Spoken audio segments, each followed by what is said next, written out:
So Zac, you have a pretty impressive resume, as written there.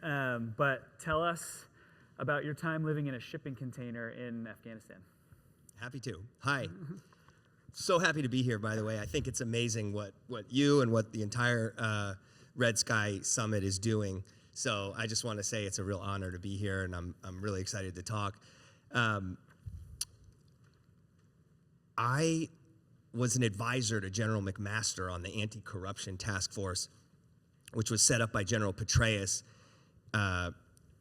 both to handle corruption and how the U.S.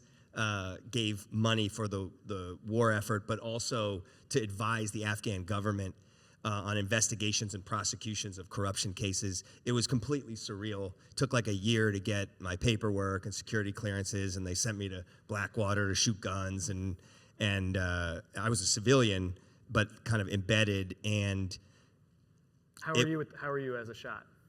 I qualified. I was an expert on the Glock and the M4. Funny story, I gave the M4 back after 3 weeks. I showed up in the barracks, and somebody in the barracks some months prior had accidentally shot their bunkmate. Oh, geez. And killing the individual. And it's super serious. And even if you lose your weapon, the weapon is a baby. If you lose the weapon, you're out. And it's an enormous problem. And I'm like, if I have to use this automatic rifle, we're in this is everything possible has gone wrong. Yeah. Living in a base and so on. So I actually contacted the contractor and I said, this thing's more of a liability to me than a help. And I'm not interested in bringing it to work every day. Seems wise. We started OpenGov while I was living in half a shipping container in Kabul. It was a crazy year. We had been studying the California budget crisis, and we saw all these governments using 30, 40-year-old green screen systems, and they couldn't get the data out, they couldn't forecast, they couldn't report on it, and so it was a really wild time, and I'm happy to talk more about that or whatever you want. So we could probably spend an hour talking about that, but we got more to cover. So one of the reasons I was so excited to talk to you is that in sort of the investment industry and in venture capital, a lot of investors shy away from government software. There's sort of a commonly held belief, which I personally disagree with, and I'm curious, I imagine you do as well, just that government is not a good customer. They're too slow, they can't move fast enough, and so a lot of technology for government doesn't get funded by the private sector, and it's kind of, it's just viewed as a very hard path. You started an entire company focused on selling software to the government, so obviously that's a pretty kind of contrarian view. Like, are you brilliant, a visionary? Are you just kind of a masochist? Like, tell us a little bit about that decision to start OpenGov. More naive than brilliant, and more masochistic than intelligent, and a little bit lucky. We did have some courage. We saw a big problem, and we said, what if we rebuilt some of these systems in the cloud? I am not the poster child, believe it or not, for GovTech that a lot of people want me to be. A lot of people are like, so everyone should go raise lots of venture capital, right? I mean, this is amazing. This is a big opportunity. And I don't think it's that simple. I think it's an extremely hard market to sell into. And it's not because I got laughed at for a decade or more in raising money. And you want to work with government? A lot of people come to Silicon Valley to get away from government. And they're all wasteful and corrupt and so on. And we just don't agree with that. At OpenGov, we saw and see a lot of smart and hardworking people banging their heads against the wall every day on old technology. However, a lot of our customers will confide in us that they're furious at their own rules and regulations, and it's extremely hard for them to buy things that they want. And that's a reality. We don't create that. In many cases, we as a vendor at OpenGov, but they have to deal with what their communities are regulating. Like, we, the people, make it hard for our governments to adapt and move and make change. And so I think it's very easy, and we fell into this. I don't mean to sound totally hypocritical, because it's managed to work itself out, but we overinvested in sales and marketing. We raised too much money. We basically committed every sin and made every mistake in the book along the way. And so I'm not I don't jump up and down on, let's start zillions of companies and everyone should raise tons of venture capital and it's all roses and it's not. Yeah, well, you've managed to be successful in building a nearly $2 billion company. What do you think you did that was different? Like, what was the key to making that work? When so many people have really struggled. I think we're almost frenzied in our mission zeal, and we sell aggressively, we recruit aggressively, we just intensity. Yeah. This is not casual, and some of our customers are very intense, some are casual, but we are not. And we talk about how like we live or die every day on what we can build and what we can sell. So that's culturally like one piece. I think luck and timing has had something to do with it. I don't think in any one of these categories, whether it's fire tech or climate resilience or insurtech, or my sense of these verticalized categories is there's not like loads of winners. There's like one or two.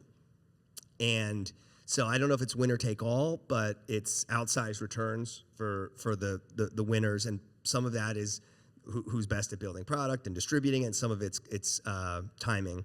And then I think a third one is we've bought other companies, and my experience is suite wins versus best of breed. In technology and enterprise software, you might hear this suite versus best of breed. Best of breed would be like Zoom. It builds the best, web conferencing, and it takes off in a large public company, versus an Oracle or an SAP, which is a suite. In government, it's so hard to buy things. It's so hard to make change.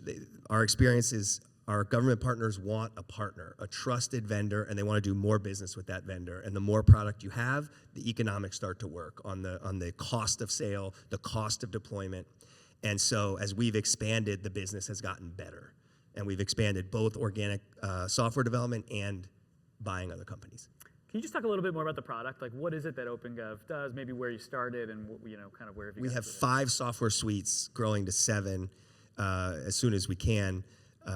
Procurement, accounting, budgeting, and planning. We run. We're the leading vendor in what's called asset and infrastructure management. So the roads, streets, lights, water, power, sewer, tracking, and then doing work orders and maintenance on the billions of dollars of public infrastructure. The city of Los Angeles is using that to get ready for the 2028 Olympics, for instance. They want to do a carless Olympics. Cool. They're buying 3,000 buses. Mm-hmm. They have to keep track of all of it. And then we're building utility billing software, tax and revenue software, and we have permitting and licensing software to run all the regulation in a building and planning office or community development office. So this is like an ERP system, if you will, a verticalized workday.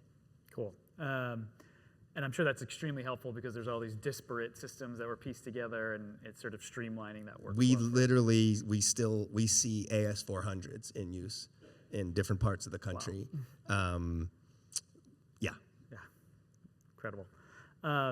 So we have a lot of public officials here that are thinking about trying new software, new technology, sticking their neck out to be an early customer.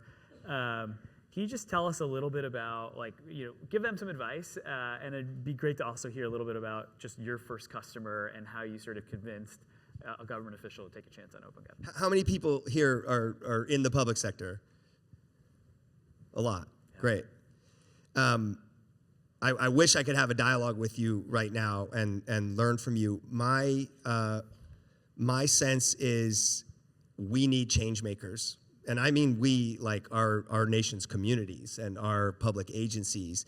And it's extremely hard and it's risky. And we look for folks who want to make change. And if it's too hard, if it's not right, then we're here and we're ready. But this is all about how to empower the leaders and the next generation of rising stars and people who want to modernize. So I don't know if I'm answering your question, but it's a big part of the game. It's a very special time, I'd say, in what I would call government technology. There's massive recruiting challenges. So I assume you all are seeing this. A lot of the baby boomer generation is retiring. In the public administration sector, they call it the silver tsunami. I'm sure it's going on in all sorts of agencies that we may not work as much with. There's cybersecurity and ransomware attacks left and right, and that's really serious.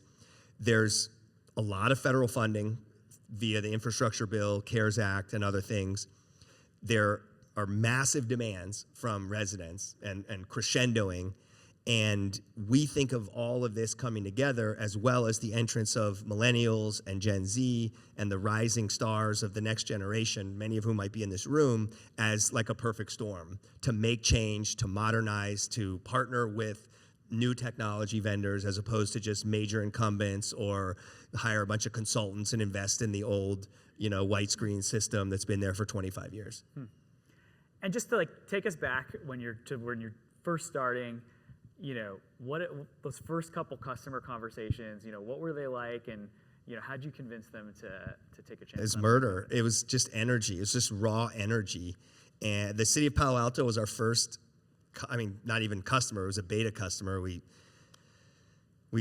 offered them some of our transparency software for free. Basically, we would take the data. They paid $10 million, by the way, for an ERP system that was delivered on 20 disks and had green screens. It was from a German software conglomerate, SAP. And we went to them and said, hey, this cloud thing is coming, and we can help you get your data and see trends and, drill down into the data. They said, wow, that sounds useful. How do we get you our budget data? And we were like, you're the freaking budget director. What do you mean, how do you get us your data? And they were like, come sit with us, you idiots, and look at what we're dealing with. And we sat with them, and we were like, holy crap. And we did 3 beta partnerships. What we learned very painfully is if you're not paying any money, then there's not that much skin in the game. Yeah. And it doesn't work the way sometimes consumer beta partnerships work. And we signed our first customer with Lone Pine, California. If you've ever been, I love that place, but boy, it's about this big in Eastern California, $1,800. We'll take it. That's what I said. Yeah. But as I look back now, I'm like, what were we doing? We were just burning money left and right, trying to figure it out. They ended up churning.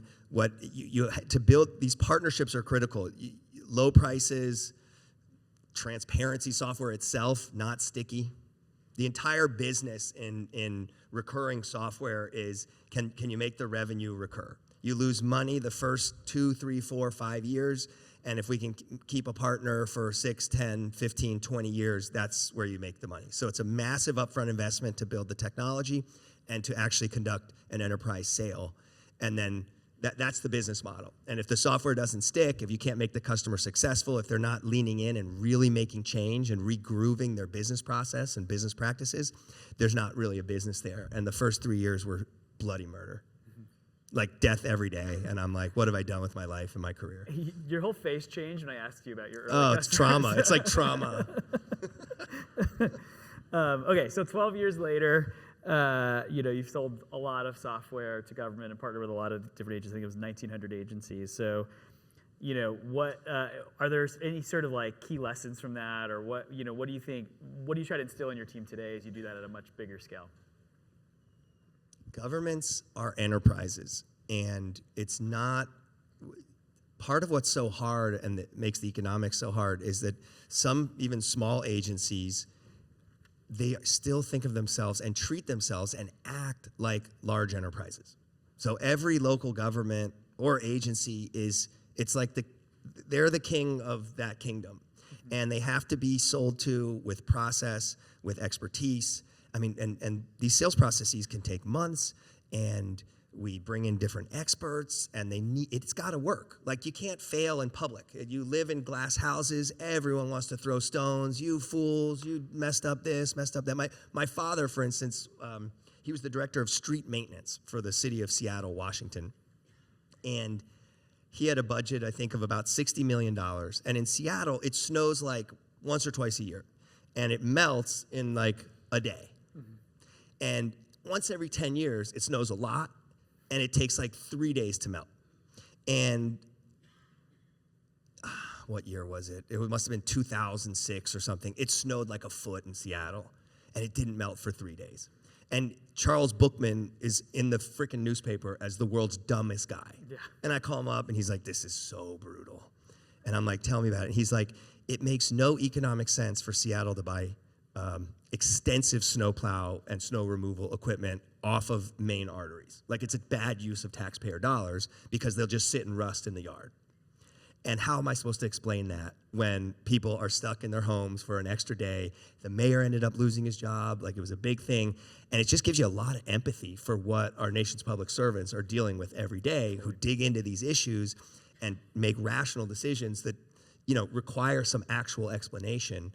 So this is part of what's going on, and the partnership is what's key. And you got to build trust, and you got to meet them on their terms, and help them make the change they need to make, as opposed to, no, this is the way we do it. We're from Silicon Valley. We know what the heck's going on, which, we tried that too, and it's just a lot less effective. Yeah, that really resonates. I think, in our world, particularly around wildfire, there's just so much attention and scrutiny, and whether that's on a prescribed burn that gets away, or, the insurance policies that or the utility equipment. Yeah. And so it's very, I think that's, it's a very high risk business to be in, to be, a public servant, in charge with that type of responsibility. So I think that really resonates with our audience.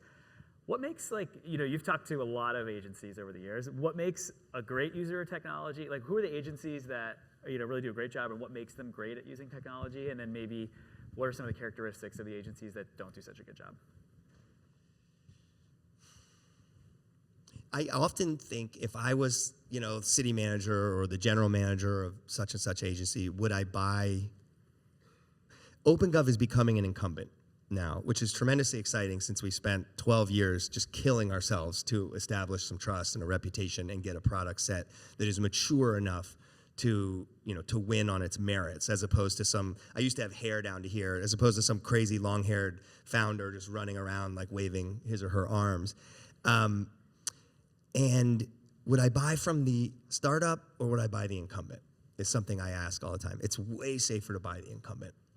The startup, you're making a bet. What is happening, though, is public agencies are becoming technology companies, in a sense. You can't really do your job well if you're not going to get aware of the technology, if you're not going to embrace it. You're going to get left behind. And it's in the public agency context, that probably means, missing a catastrophe, or not being prepared, or not being resilient, or not being strategic and ahead of the game. And so I often talk with city managers, CAOs, CEOs, CIOs, and it's like, you've got to get aware of this. This isn't just like, oh, that's some tech. Like, let the IT department deal with it. You got to go play offense. So I think people who are realizing, hey, we've got to go play offense. We've got to learn what these companies are doing. We've got to come to a conference like this and get aware and know what's coming around the corner. You could still go with the incumbent if that's what is the best decision for the agency, but knowing what's out there and being savvy. And these customers and prospects beat the crap out of us. They're like, that product, that's a fucking alpha. Are you kidding me? That's not going to work for us. This is missing this. And we're like, damn it. They're right. Yeah. And there's a cycle of discovery and building in conjunction with the partner. So it's really about partnership. And we often say we don't want to sell a product if it's not going to succeed for the customer, because this is a long-term game. And if we're not going to make you happy for years ahead, this is not worth doing right now. We can't. The whole game is to make you happy enough that you tell your neighbors. Mm-hmm. It's the whole game.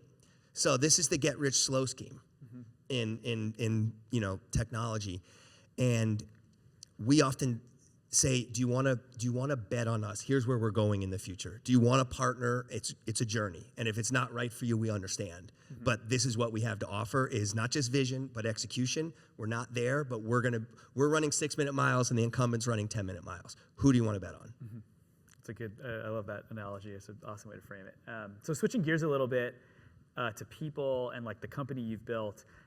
You've built a really amazing team. I had a chance to meet some of them, and at a recent event, I met John Chambers, who's was the former CEO of Cisco, was on your board, and these are legends in Silicon Valley.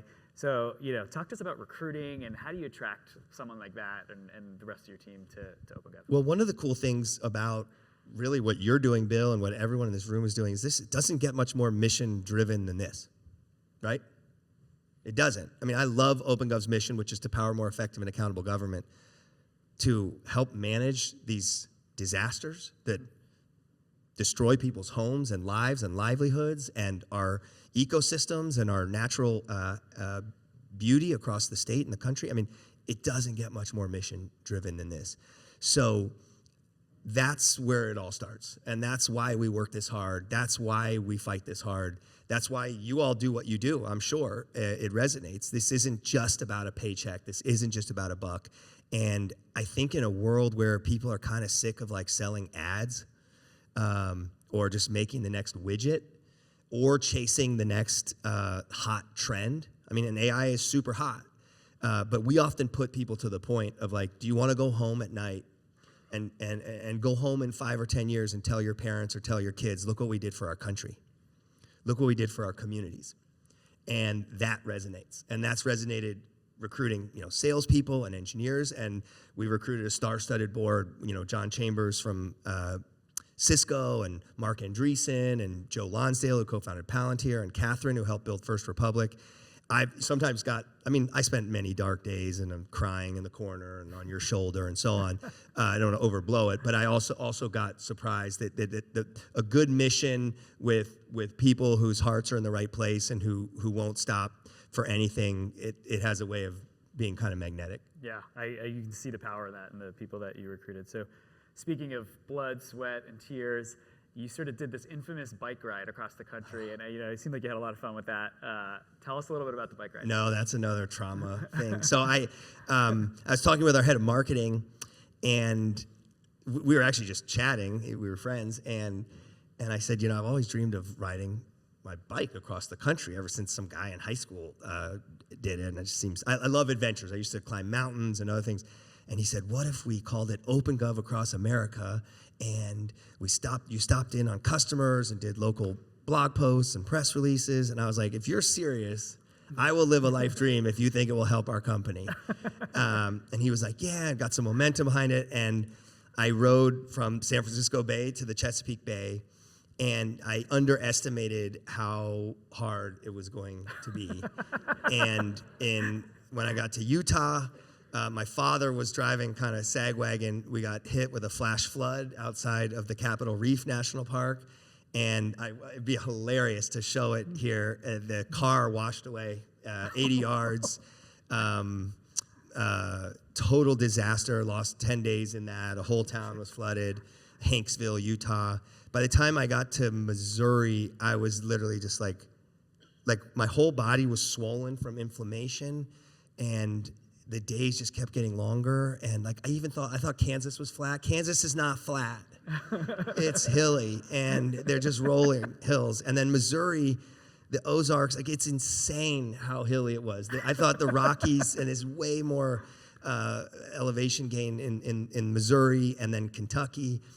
Absolutely beautiful, but by the time I was in the middle and I was like, I've totally screwed myself. This is way more than I bargained for. And I'm on the phone 6 to 8 hours a day trying to run the company on the bike, the wind, and I'm like, hold on, let me get down the hill. And people at the company are rolling their eyes like this is a clown show. So it really kind of basically went off the rails, and finished it 3 years ago, almost 3 years ago last week. And I'm very glad to be done with it. I'm not sure it did very much for our company. I will note that we conducted a big transaction earlier this year, and the chairman and CEO of Cox recognized it in his speech when we were announcing the news. And so I was like, maybe it impacted him. So. I think there's some analogies there about building a company and you think it's going to be flat, and it's never flat. So that's cool. Did I hear this? I might be wrong, but did I hear that you stopped and hung out with some CAL FIRE folks during the Caldor fire during this ride? Yeah, I didn't even mention that. I just wanted to tee you up. Yeah, I'm well prepped here. Okay. 2 days into the ride, and it was just hard getting out of the door. As any trip is part. The first step is part of the hardest. And the Caldor fires were just raging, and I got to Pollock Pines, and the road was closed. Pollock Pines is closed unless you're a firefighter. And this air was thick, and I was like, this is this trip is not starting off very auspiciously. And we cruised around, and we stopped in on a CAL FIRE station. They brought us in, toured us around, took some pictures, thanked them for their work, especially during COVID. I don't need to tell this audience the value and the hard work and the sacrifice that these firefighters make. It's just, it was like on the ground, not just sitting behind a desk every day and like yelling into the phone, but like meeting people who are, doing the work that makes our nation like happen and, keeps us safe. So, we had to drive around into Nevada. I missed about 300 miles in order just to not, to get the trip going. And at the end, then I came back, and this is a trip that never ends. I biked through it's blown out a lot of these areas, and actually finished the exact trip. That's quite something. So you mentioned earlier this year you guys did a transaction with Cox at a value of about $1.8 billion. Tell us a little bit about just like what's next for you guys as part of Cox. So Cox Enterprises, I don't know if people have heard, it's a very large family business in Georgia. They own the largest private cable company in the United States. They own the largest automotive company outside of the car manufacturers like Kelley Blue Book, Auto Trader, and many other things. And they approached me and us 3.5 years ago and said, hey, we're diversifying our 125-year-old family business into healthcare, clean tech, new media, and government software. And they're like, we think you're the next Tyler Technologies. Some of you may have heard of Tyler. It's kind of a major incumbent in the public administration and public safety spaces. And I said, I'm super flattered. We're not raising money. Appreciate it. And I looked them up, and I was like, whoa, I hadn't heard of these folks. And they're very deep-pocketed and very serious. And Lonsdale slapped down a term sheet a few months later. We had been hitting some quarters, finally getting something going. And I said, I love you, Joe, but I'm going to shop your term sheet. He said, F you, but okay. And I called Cox, and they said, we're ready to put $100 million, $200 million, like, let's go. And I was like, no, you can put 25 in. They're like, that's small for us. And I said, well, that's what you're going to get or not. And they did. And then 2.25 years ago, we bought a company in the Midwest, Cartograph Asset Management. It's the leader in infrastructure software. And it was a major transaction, put hundreds of millions of dollars in. They underwrote the whole thing. And I gave them 2 board seats. We worked together for a couple of years. And I could see my board was tired. Mm-hmm. Mark Andreessen had buzzed off to Malibu, Lonsdale to Texas.